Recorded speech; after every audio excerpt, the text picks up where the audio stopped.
नमस्कार साथियों, BLR classes में मैं आपका बहुत बहुत स्वागत करता हूं। साइंस के 20 एमसीक्यूज लिए गए हैं इस वीडियो के माध्यम से, तो बगैर लेट किए हुए प्रश्न को शुरू करते हैं। आज का पहला प्रश्न है, ध्यानपूर्वक देखें आप लोग। बच्चों में सूखा रोग तथा वयस्कों में ऑस्टियोपोरोसिस का कारण क्या बनता है? विटामिन डी की अधिकता, विटामिन सी की कमी, विटामिन डी की कमी या फिर विटामिन ए की अधिकता के कारण बच्चों में सूखा रोग तथा वयस्कों में ऑस्टियोपोरोसिस का कारण बनता है। ऑप्शन को आप लोग बिल्कुल सही से देखें और बताएं कौन सा सही होने वाला है। विटामिन डी की कमी, ऑप्शन सी इसका सही जवाब हो जाएगा। इसके कारण यह रोग हो जाता है, ऑस्टियोपोरोसिस हम कह सकते हैं। दूसरे प्रश्न की ओर बढ़ते हैं। जब किसी द्रव्य की 1 किलोग्राम मात्रा अपने क्वथनांक पर द्रव्य से वाष्प में परिवर्तित होती है तो इसमें आवेशित होने वाली जो ऊष्मा होती है क्या कहते हैं? हम उसे क्या कहते हैं? ऑप्शंस को देखें। बाष्पीकरण में पदार्थ संलयन की गुप्त ऊष्मा या फिर ऊर्ध्वपातन की गुप्त ऊष्मा या फिर इनमें से कोई नहीं। ऑप्शंस को शायद देख लिए होंगे अभी तक आप। तो बाष्पीकरण में पदार्थ, यही इसका सही जवाब हो जाएगा। ऑप्शन ए इसका सही जवाब हो जाएगा। खाने का सोडा को क्या कह सकते हैं? तो खाने का सोडा का जो रासायनिक नाम है क्या है? Sodium carbonate, sodium bicarbonate, sodium sulphate या फिर हाइड्रोक्साइड। बहुत ही ज्यादा पूछे जाने वाले क्वेश्चन में शुमार है ये सब जो क्वेश्चन होता है, तो शायद आपको पता ही होगा। सोडियम बाइकार्बोनेट इसका सही जवाब हो जाएगा। खाने का सोडा को हम सोडियम बाइकार्बोनेट भी कह सकते हैं। मूल निवेश निर्गम प्रणाली कंप्यूटर में विद्यमान रहती है। मूल निवेश निर्गमन जो प्रणाली कंप्यूटर में विद्यमान होती है, कंप्यूटर बेस्ड क्वेश्चन लिया गया है। 20 प्रश्न में 1 से 2 प्रश्न लिए जाते हैं। कंप्यूटर के हार्ड डिस्क पर, यादृच्छिक अभिगमन स्मृति में या फिर केवल माउस स्मृति में या फिर इनमें से कोई नहीं। ऑप्शन बी इसका सही जवाब हो जाएगा। यादृच्छिक अभिगम स्मृति में होता है मूल निवेश निर्गम प्रणाली। पांचवें प्रश्न की ओर बढ़ते हैं। मिथाइल अल्कोहल का रासायनिक सूत्र क्या है? मिथाइल अल्कोहल का जो रासायनिक सूत्र होता है क्या होता है? ऑप्शंस को आप लोग सही से देख लें। ऑप्शन ए इसका सही जवाब हो जाएगा। CH3OH मिथाइल अल्कोहल का रासायनिक सूत्र होता है।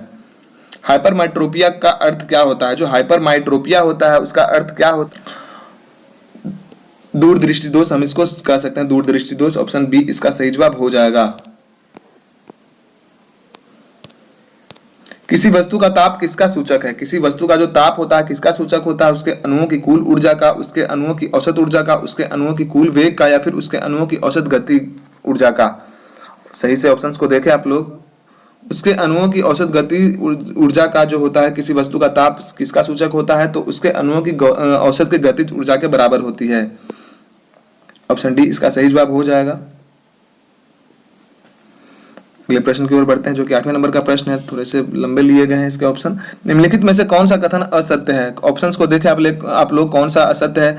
निकट दृष्टि दोष में अवतल लेंस का चश्मा दिया जाता है। जो निकट दृष्टि दोष होता है उसमें अवतल लेंस का चश्मा दिया जाता है। दूर दृष्टि दोष वालों को उत्तल लेंस का चश्मा दिया जाता है। जरा दृष्टि दोष में बाइफोकल लेंस का चश्मा दिया जाता है, या फिर अबिंदुकता के उपचार हेतु बाइफोकल लेंस का चश्मा दिया जाता है।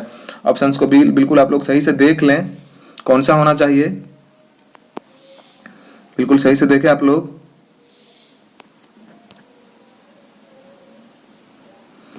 कौन सा सही जवाब होना चाहिए? तो ऑप्शन डी इसका सही जवाब हो जाएगा। ऑप्शन डी इसका सही। अबिंदुकता के उपचार हेतु बाइफोकल लेंस का चश्मा दिया जाता है। हरित वाली रोग किस फसल में से संबंधित है? जो हरित वाली रोग जो होती है किस फसल से संबंधित है? सरसों, धान, बाजरा या फिर मूंगफली। बाजरा इसका सही जवाब हो जाएगा। जो हरित वाली रोग है वो बाजरा से संबंधित है। कौन सा सदैव प्रकृति में सहज स्थिति में पाई जाती है? कौन सा जो होता है प्रकृति में सहज स्थिति में पाई जाती है? सोना, चांदी, सोडियम या फिर तांबा। ऑप्शंस को देखें आप लोग। प्रकृति में जो फ्री अवस्था में पाई जाती है उसी के बारे में पूछा जा रहा है। सोना इसका सही जवाब हो जाएगा। मांसपेशियों का अध्ययन करते हैं कौन जो होते हैं? मांसपेशियों का अध्ययन करते हैं माइकोलॉजी, मायोलॉजी, मेस्टोलॉजी या फिर नेफ्रोलॉजी। ऑप्शंस को देखें आप लोग सही से। तो मायोलॉजी इसका सही जवाब हो जाएगा। मांसपेशियों का अध्ययन करने वालों को मायोलॉजी हम कहते हैं। सारगैसो समुद्र का नाम पड़ा है किसके वजह से? सारगैसो समुद्र का नाम पड़ा है। सारगैसो इसका नाम क्यों पड़ा है? कवकों के कारण, आवर्त बीजों के कारण, शैवाल के कारण या फिर ब्रायोफाइटा के कारण। आप लोग ऑप्शंस को देख ले सही से। तो ऑप्शन सी इसका सही जवाब हो जाएगा। जो सारगैसो सागर है आप लोग बिल्कुल आसानी से नंगे आंखों से भी आप देख सकते हैं कि शैवाल का बहुत ज्यादा ही यह मात्रा पाया जाता है। और ये सारगैसो सागर कहाँ है उसके बारे में भी थोड़ा सा जान लेते हैं। सारगैसो जो सागर है यह अटलांटिक ओशियन का एक भाग है। अटलांटिक ओशियन का एक भाग है जो कि शैवाल के ही कारण इसे सारगैसो समुद्र का नाम दिया गया है। अगले प्रश्न की ओर बढ़ते हैं। भारत में सर्वप्रथम दिखाई देने वाला कंप्यूटर वायरस है कौन सा? सर्वप्रथम जो भारत में कंप्यूटर के वायरस दिखाई दिए गए थे ऑप्शंस को देखें, सी ब्रेन, कोलंबस, मैक बग या फिर माइकल एंजेलो वायरस। ऑप्शंस को देखें आप लोग तो कोलंबस इसका सही जवाब हो जाएगा। सर्वप्रथम भारत में देखा जाने वाला कंप्यूटर वायरस कोलंबस ही था। 14वें नंबर क्वेश्चन की ओर बढ़ते हैं। एक गिलास में यदि बर्फ हो तो उसके बाहर पानी की बूंदें इसलिए आ जाती है क्योंकि किस लिए आ जाती है? हवा की नमी जम जाती है, ठंडा पानी बाहर निकल आता है, कुछ पानी बाहर गिर जाते हैं, फिर बर्फ पानी से हल्की होती है, इसका वजह से। तो ऑप्शन ए इसका सही जवाब हो जाएगा। जो ठंडा जो ग्लास होता है, बर्फ जिसमें डाले हुए होते हैं, उसके बाहर जो होता है थोड़ा थोड़ा पानी जम जाता है, इसका कारण ये कंडेंसेंस हो जाता है। हवा में जो नमी होती है वह जम जाता है ठंडाई के कारण। अगले प्रश्न को देखते हैं।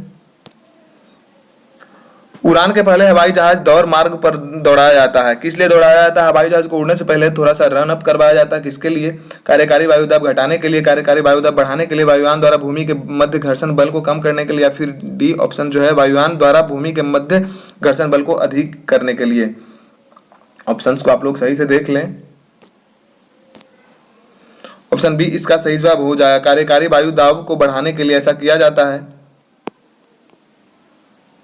कूलिज नलिका का प्रयोग जो होता है क्या उत्पन्न करने के लिए किया जाता है? जो कूलिज नलिका का जो प्रयोग होता है क्या उत्पन्न करने के लिए किया जाता है? रेडियो तरंग, सूक्ष्म तरंग, एक्सरे किरण या फिर गामा किरण? तो एक्सरे किरण ही इसका सही जवाब हो जाएगा।